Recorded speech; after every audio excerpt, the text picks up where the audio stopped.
കഥകൾ ഇഷ്ടപ്പെടുന്നവരാണോ നിങ്ങൾ എങ്കിൽ നമ്മുടെ ഈ ചാനൽ സബ്സ്ക്രൈബ് ചെയ്യാൻ മറക്കരുതേ. ജനാലയ്ക്കൽ പറ്റിപ്പിടിച്ചിരുന്ന മഴത്തുള്ളികൾ മെല്ലെ താഴേക്ക് അടർന്നു വീഴുന്നുണ്ടായിരുന്നു. പുറത്ത് കർക്കിടകത്തിലെ കനത്ത മഴയാണ്. അകത്തെ സ്വീകരണമുറിയിൽ ബന്ധുക്കളുടെയും വീട്ടുകാരുടെയും കലപ്പില ശബ്ദങ്ങൾക്കിടയിലും അനന്യയുടെ മനസ്സ് ഒന്നിനും വഴങ്ങാതെ നിന്നു. ഒരു പെണ്ണ് കാണൽ ചടങ്ങ്. ജീവിതത്തിൽ ഇത്രയേറെ വിരസമായി മറ്റൊന്നും അവൾക്ക് തോന്നിയിട്ടില്ല. തൻ്റെ മുടിയിഴകൾ ഒതുക്കി വെച്ച് ചന്ദന നിറമുള്ള സാരിയുടെ തുമ്പ് ശരിയാക്കി അവൾ ബാൽക്കണിയിലേക്ക് നടന്നു. അച്ഛൻ്റെ നിർബന്ധത്തിന് വഴങ്ങിയാണ് ഈ ചടങ്ങിൽ പങ്കെടുക്കുന്നത്. സാമൂഹിക സേവനവും MSW പഠനവും കഴിഞ്ഞ് ഒരു ഓൾഡ് ഏജ് ഹോമിൻ്റെ ഉത്തരവാദിത്തങ്ങളിൽ മുഴുകി ജീവിക്കുന്ന അവൾക്ക് വിവാഹം എന്നത് അല്പം അകലെയുള്ള ഒരു സ്വപ്നം മാത്രമായിരുന്നു. അനന്യേ, ദാ സിദ്ധാർത്ഥ് വന്നിട്ടുണ്ട്, നിനക്കൊന്ന് സംസാരിക്കാമല്ലോ. അമ്മയുടെ ശബ്ദം കേട്ട് അവൾ തിരിഞ്ഞു നോക്കി. മുറ്റത്തൊരു കറുത്ത SUV വന്ന് നിന്നിരുന്നു. അതിൽ നിന്നും ഇറങ്ങി വന്ന രൂപം കണ്ടപ്പോൾ തന്നെ അവൾക്ക് അയാളിലെ പോലീസുകാരനെ തിരിച്ചറിയാൻ കഴിഞ്ഞു. സ്ട്രെയിറ്റ് കട്ട് ഹെയർ സ്റ്റൈൽ, വെളുത്ത ഷർട്ടിനുള്ളിലും ഒതുങ്ങാത്ത ദൃഢമായ ശരീരം. മുഖത്ത് ഒരു ഭാവ വ്യത്യാസവുമില്ല. ഒരു നിഗൂഢത അയാളെ പൊതിഞ്ഞു നിൽക്കുന്നത് പോലെ. വീടിൻ്റെ മുകളിലെ ബാൽക്കണിയിൽ അവർ തനിച്ചായി. സിദ്ധാർത്ഥ് കൈവരിയിൽ ചാരി നിന്ന് ദൂരേക്ക് നോക്കി.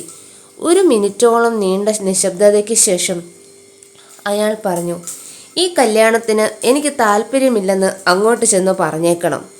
അനന്യ ഒന്ന് ഞെട്ടി. പ്രതീക്ഷിച്ചതിലും വേഗത്തിലായിരുന്നു അയാളുടെ വെടിപൊട്ടിക്കൽ. അയാളുടെ സ്വരത്തിലെ ആജ്ഞാഭാവം അവളെ പ്രകോപിപ്പിച്ചു. അതെന്താ? തനിക്ക് നേരിട്ട് പറഞ്ഞാൽ നാവിറങ്ങിപ്പോകുമോ? അതോ ഞാൻ തന്നെ ഇതിന് ബലിയാടാകണം എന്ന് വല്ല നിർബന്ധവുമുണ്ടോ? അവൾ തിരിച്ചടിച്ചു. സിദ്ധാർത്ഥ് അവളെ രൂക്ഷമായി ഒന്ന് നോക്കി. അയാളുടെ കണ്ണുകളിൽ വല്ലാത്തൊരു തണുപ്പായിരുന്നു. തന്നോടത് വിശദീകരിക്കേണ്ട ആവശ്യമുണ്ടെന്ന് എനിക്ക് തോന്നുന്നില്ല. പറഞ്ഞതങ്ങ് കേട്ടാൽ മതി. ഓ, തൻ്റെ ഈ പോലീസ് ഭാഷയൊന്നും ഇങ്ങോട്ടെടുക്കണ്ട. ബോധിപ്പിക്കാൻ താല്പര്യമില്ലെങ്കിൽ താൻ തന്നെ പോയി പറഞ്ഞാൽ മതി. പിന്നെ എന്നെ പ്രദർശനത്തിന് വെച്ച കളിപ്പാട്ടമായി കരുതണ്ട, അവൾ ഉറച്ച സ്വരത്തിൽ പറഞ്ഞു. ശ്വാസമൊന്ന് ആഞ്ഞു വലിച്ച് അവൾ അവിടെ നിന്നും മാറാൻ തുടങ്ങിയപ്പോൾ അയാൾ അവിടെ തടഞ്ഞു. നിൽക്ക്, ഒച്ച വെക്കണ്ട. എനിക്ക് ഒരു പ്രണയമുണ്ടായിരുന്നു, വർഷങ്ങൾ നീണ്ട ഒന്ന്. മറ്റൊരു വിവാഹത്തെക്കുറിച്ച് എനിക്ക് ഇപ്പോൾ ചിന്തിക്കാൻ പോലും കഴിയില്ല. പിന്നെ നിനക്ക് സമ്മതമാണെങ്കിൽ പോലും എൻ്റെ കൂടെ ഒരു ജീവിതം നിനക്ക് ദുസ്സഹമായിരിക്കും. അതുകൊണ്ട് മര്യാദയ്ക്ക് ഒഴിവായി പോകുന്നതാണ് നിനക്കും നല്ലത്. അനന്യ അയാളുടെ മുഖത്തേക്ക് നോക്കി. അവിടെ കണ്ടത് ദേഷ്യമായിരുന്നില്ല, മറിച്ച് അടക്കിപ്പിടിച്ച ഏതോ വലിയ സങ്കടമായിരുന്നു.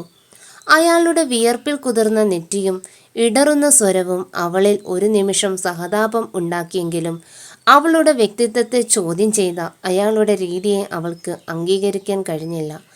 തൻ്റെ ഭൂതകാലം എനിക്കറിയേണ്ടതില്ല മിസ്റ്റർ സിദ്ധാർത്ഥ്. പക്ഷെ ഒന്നുണ്ട്, മറ്റുള്ളവരുടെ വികാരങ്ങളെ മാനിക്കാത്ത ഒരാൾക്കൊപ്പം ജീവിക്കാൻ ഞാനും ആഗ്രഹിക്കുന്നില്ല. പക്ഷേ ഇതിൻ്റെ പഴി എൻ്റെ തലയിൽ ഇടാൻ നോക്കണ്ട. അവൾ പടികളിറങ്ങി താഴേക്ക് നടന്നു. അവളുടെ ഹൃദയം വേഗത്തിൽ മിടിക്കുന്നുണ്ടായിരുന്നു. താഴെ സോഫായിലിരിക്കുന്ന സിദ്ധാർത്ഥിൻ്റെ അമ്മയെയും സ്വന്തം അച്ഛനെയും കണ്ടപ്പോൾ അവളുടെ മനസ്സ് പാളി. തൻ്റെ ഇഷ്ടങ്ങൾക്ക് എന്നും പ്രാധാന്യം നൽകിയ അച്ഛൻ. അവൾ സിദ്ധാർത്ഥിൻ്റെ അമ്മയുടെ അടുത്തേക്ക് ചെന്നു. ആ മുഖത്ത് ഒരു വലിയ പ്രതീക്ഷയുണ്ടായിരുന്നു. പെട്ടെന്ന് അനന്യയുടെ മനസ്സിൽ ഒരു ഓർമ്മ മിന്നി മറഞ്ഞു. മാസങ്ങൾക്ക് മുൻപ് ഹോസ്പിറ്റലിൽ വെച്ച് താൻ കണ്ട ആ സ്ത്രീ. അന്ന് ക്യൂ നിൽക്കാൻ വയ്യാതെ വിഷമിച്ച അവർക്ക് തൻ്റെ ടോക്കൺ നൽകി സഹായിച്ച കാര്യം അവൾ ഓർത്തു. അനന്യ എല്ലാവരെയും നോക്കി ഉറക്കെ പറഞ്ഞു, അച്ഛാ, സിദ്ധാർത്ഥിന് ഈ വിവാഹത്തിൽ താല്പര്യമില്ല. എനിക്കും. ഒരാളെ നിർബന്ധിച്ച് വിവാഹം കഴിപ്പിക്കുന്നത് തെറ്റാണ്. അദ്ദേഹത്തിനൊരു പഴയ പ്രണയമുണ്ടെന്നും അതിൽ നിന്ന് പുറത്തു കടക്കാൻ സമയം വേണമെന്നും അദ്ദേഹം തന്നെ എന്നോട് പറഞ്ഞു. പിന്നെ ഞാൻ താല്പര്യമില്ല എന്ന് പറയണമെന്ന് അദ്ദേഹം ഒരു ഓർഡറും ഇട്ടു. എനിക്കങ്ങനെ ഒരാളെ ഭർത്താവായി വേണ്ട. ഹാളിൽ പെട്ടെന്ന് ശ്മശാന മൂകത പടർന്നു. സിദ്ധാർത്ഥ് സ്തബ്ധനായി നിൽക്കുകയാണ്. തൻ്റെ രഹസ്യം ഇത്ര പരസ്യമായി അവൾ പറയുമെന്ന് അയാൾ സ്വപ്നത്തിൽ പോലും കരുതിയില്ല. അയാളുടെ സുഹൃത്തും സഹപ്രവർത്തകനുമായ വിനയ് അരികിലിരുന്ന് അയാളെ ഒന്ന് തോണ്ടി. സിദ്ധാർത്ഥിൻ്റെ മുഖം വിളറി വെളുത്തു. സിദ്ധാർത്ഥിൻ്റെ അമ്മ അനന്യയുടെ കൈകൾ പിടിച്ചു. മോളെ, നീ അന്ന് എന്നെ സഹായിച്ച ആ കുട്ടി തന്നെയല്ലേ? എനിക്കറിയാം നീ മിടുക്കിയാണെന്ന്. ഇവൻ്റെ നിർബന്ധം കാരണമാണ് ഇന്ന് ഞങ്ങൾ വന്നത് തന്നെ. പക്ഷെ ഇങ്ങനെയൊക്കെ സംഭവിക്കുമെന്ന് കരുതിയില്ല. അനന്യ ആ അമ്മയുടെ കൈകളിൽ മുറുക്കെ പിടിച്ചു. അമ്മേ, സങ്കടപ്പെടരുത്. അദ്ദേഹത്തിന് മനസ്സ് മാറാൻ സമയം നൽകൂ.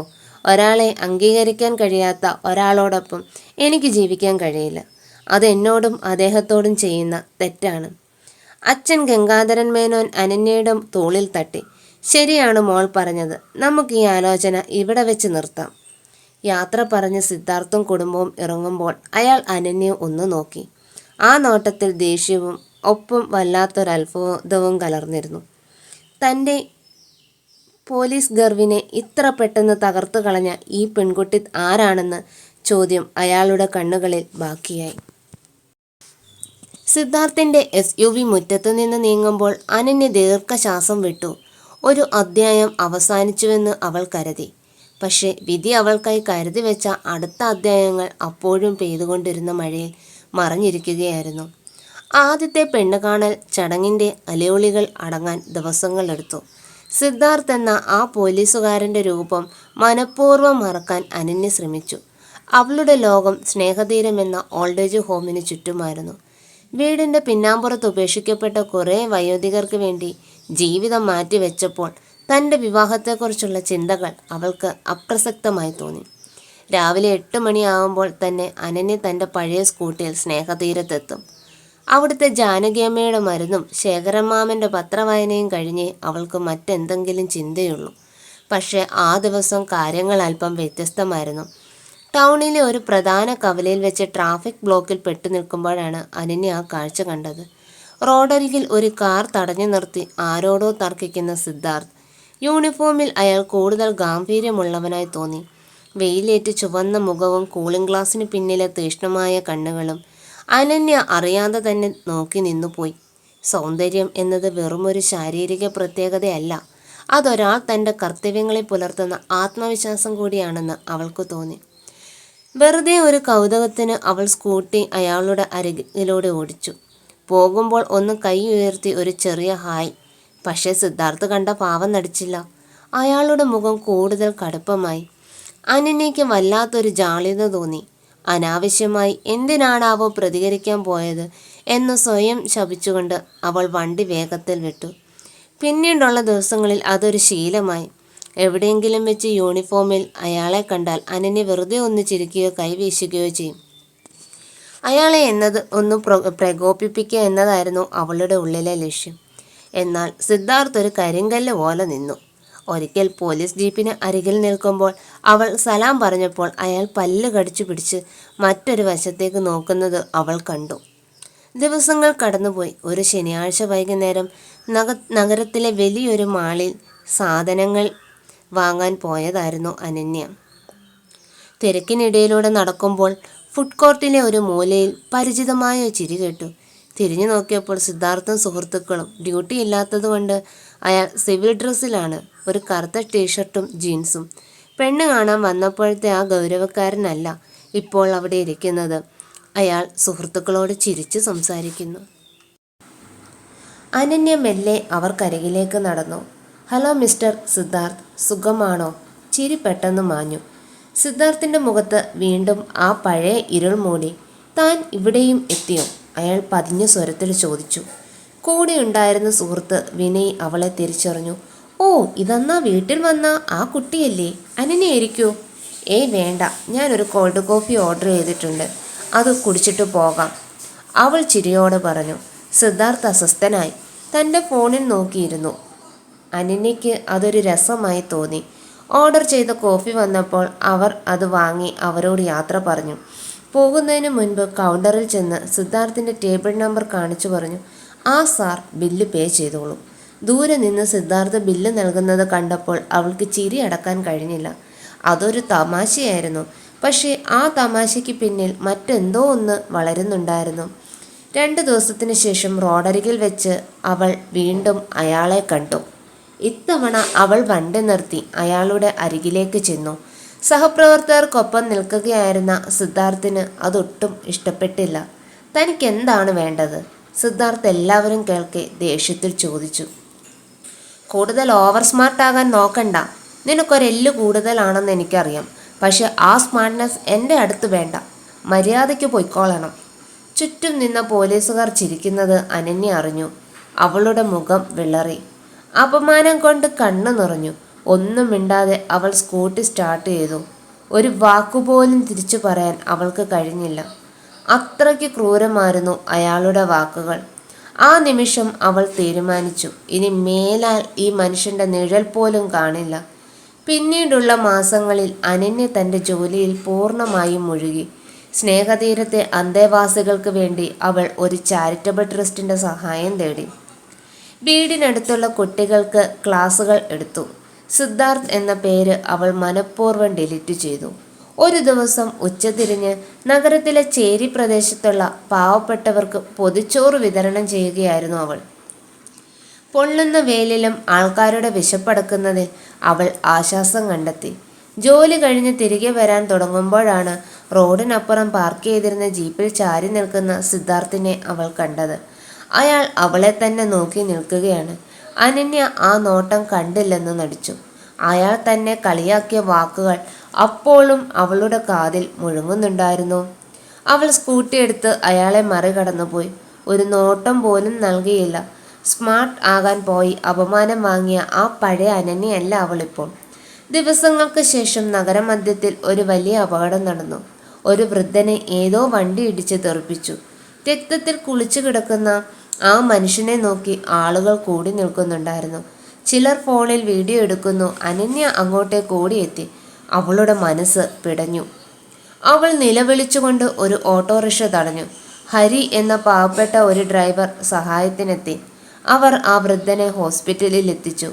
ഓപ്പറേഷൻ തിയേറ്ററിന് മുന്നിൽ രക്തം പുരണ്ട വസ്ത്രങ്ങളുമായി നിൽക്കുമ്പോഴാണ് പോലീസ് എത്തിയത്. യൂണിഫോമിൽ സിദ്ധാർത്ഥ് തന്നെയായിരുന്നു വന്നത്. ഹോസ്പിറ്റലിൽ അധികൃതർ അനന്യയെ ചൂണ്ടിക്കാട്ടി കാര്യങ്ങൾ വിശദീകരിച്ചു. സിദ്ധാർത്ഥ് അവളുടെ അരികിലേക്ക് വന്നു. അയാളുടെ കണ്ണുകളിൽ ആദ്യമായി ഒരു കുറ്റബോധം അവൾ കണ്ടു. പക്ഷേ അനന്യ തലയുയർത്തി നോക്കിയില്ല. അവൾ അയാളുടെ ചോദ്യങ്ങൾക്ക് യന്ത്രം മൂലം മറുപടി നൽകി. അനന്യ, താങ്ക്സ്. താൻ ചെയ്തത് വലിയൊരു കാര്യമാണ്, അയാൾ ശബ്ദം താഴ്ത്തി പറഞ്ഞു. അനന്യ അയാളെ ഒന്ന് നോക്കി. ആ കണ്ണുകളിൽ ഭാവഭേദങ്ങളില്ലായിരുന്നു. ഞാൻ ചെയ്തത് എൻ്റെ കടമയാണ് സാർ. അതിന് നന്ദിയുടെ ആവശ്യമില്ല. എനിക്ക് പോകാൻ അനുവാദമുണ്ടോ? അവൾ തിരിഞ്ഞു നടന്നു. സിദ്ധാർത്ഥ് അവിടെ തന്നെ നിന്നുപോയി. തന്നെ നിരന്തരം ശല്യം ചെയ്തിരുന്ന, തമാശകൾ പറഞ്ഞിരുന്ന ആ പഴയ പെൺകുട്ടിയല്ല തനിക്ക് മുന്നിലുള്ളതെന്ന് അയാൾക്ക് മനസ്സിലായി. അവഗണനയുടെ വേദന എന്താണെന്ന് അയാൾ ആദ്യമായി അറിഞ്ഞു. നഗരത്തിലെ തിരക്കുകളിൽ നിന്നും മാറി സ്നേഹതീരം ഒരു ശാന്തമായ തുരുത്തായി നിലകൊണ്ടു. അപകടത്തിൽപ്പെട്ട ആ വൃദ്ധനെ രക്ഷിച്ചതിന് ശേഷം അനന്യയുടെ മനസ്സിന് ഒരു പ്രത്യേക സമാധാനം ലഭിച്ചിരുന്നു. എങ്കിലും സിദ്ധാർത്ഥിൻ്റെ ആ അവസാനത്തെ നോട്ടം ഒരു നീറ്റലായി അവളുടെ ഉള്ളിൽ എവിടെയോ ബാക്കി നിന്നു. ഒരു വെള്ളിയാഴ്ച വൈകുന്നേരം പതിവ് പോലെ ക്ഷേത്രദർശനം കഴിഞ്ഞ് പുറത്തിറങ്ങുമ്പോഴാണ് അനന്യ സിദ്ധാർത്ഥിൻ്റെ അമ്മയെ കണ്ടത്. അവർക്കൊപ്പം സിദ്ധാർത്ഥും ഉണ്ടായിരുന്നു. കസവ് സാരി എടുത്ത് മുല്ലപ്പൂ ചൂടി നിൽക്കുന്ന അനന്യയെ കണ്ട് ആ അമ്മയുടെ മുഖം വിടർന്നു. മോളെ അനന്യേ! അവർ ഓടി വന്ന് അവളുടെ കൈകളിൽ പിടിച്ചു. എത്ര നാളായി കണ്ടിട്ട്. നിന്റെ വിശേഷങ്ങളൊക്കെ സിദ്ധു പറയാറുണ്ട്. അനന്യ ഒന്ന് ഞെട്ടി. സിദ്ധു തൻ്റെ വിശേഷങ്ങൾ പറയാറുണ്ടെന്നോ? അവൾ സംശയത്തോടെ സിദ്ധാർത്ഥിനെ നോക്കി. അയാൾ ദൂരേക്ക് നോക്കി നിൽക്കുകയായിരുന്നുവെങ്കിലും അയാളുടെ കാതുകൾ ഇങ്ങോട്ടാണെന്ന് അവൾക്ക് മനസ്സിലായി. സുഖമാണോമേ? തിരക്കിലായിപ്പോയി. അനന്യ ചിരിക്കാൻ ശ്രമിച്ചു. അമ്മ വിടാൻ പാവമില്ലായിരുന്നു. ഇവൻ്റെ പുതിയ വീടിൻ്റെ പാലുകാച്ചാണ് അടുത്ത ഞായറാഴ്ച. മോൾ വരണം. സിദ്ധുവിനും അത് വലിയ നിർബന്ധമാണ് അല്ലേടാ? സിദ്ധാർത്ഥ് മെല്ലെ തിരിഞ്ഞു. അയാൾ ഗ്ലാസ് മാറ്റി അവളെ നോക്കി. ആ നോട്ടത്തിൽ പഴയ ഗർവില്ലായിരുന്നു. അമ്മ പറഞ്ഞത് ശരിയാണ്, നീ വരണം. ഞാൻ അങ്കിളിനെയും വിളിച്ചിരുന്നു. അനന്യ മറുപടി നൽകിയില്ല. അമ്മയുമായി കുറച്ചു നേരം സംസാരിച്ച് അവൾ അവിടെ നിന്നും നടന്നു നീങ്ങി. സിദ്ധാർത്ഥിൻ്റെ കണ്ണുകളിൽ തനിക്ക് പിന്നാലെ ഉണ്ടെന്ന് അറിഞ്ഞിട്ടും അവൾ തിരിഞ്ഞു നോക്കിയില്ല. ഞായറാഴ്ച അച്ഛൻ്റെ നിർബന്ധത്തിന് വഴങ്ങിയാണ് അനന്യ സിദ്ധാർത്ഥിൻ്റെ പുതിയ വീട്ടിലെത്തിയത്. മനോഹരമായി പണിത വീട്. സിദ്ധാർത്ഥിൻ്റെ പ്രണയ നൈരാശ്യത്തിൻ്റെ തണലിലല്ല, മറിച്ച് അവൻ്റെ അമ്മയുടെ സ്വപ്നങ്ങളുടെ നിറത്തിലാണ് ആ വീട് ഒരുങ്ങിയിരുന്നത്. അവിടെ വെച്ച് അവൾ സിദ്ധാർത്ഥിൻ്റെ മറ്റൊരു മുഖം കണ്ടു. ബന്ധുക്കൾക്കിടയിൽ കുട്ടികളെ കളിപ്പിച്ചും മുതിർന്നവരോട് സ്നേഹത്തോടെ സംസാരിച്ചു നിൽക്കുന്ന ഒരു സാധാരണ മനുഷ്യൻ. ഊണ് വിളമ്പാൻ സിദ്ധാർത്ഥ് തന്നെ നേരിട്ടെത്തി.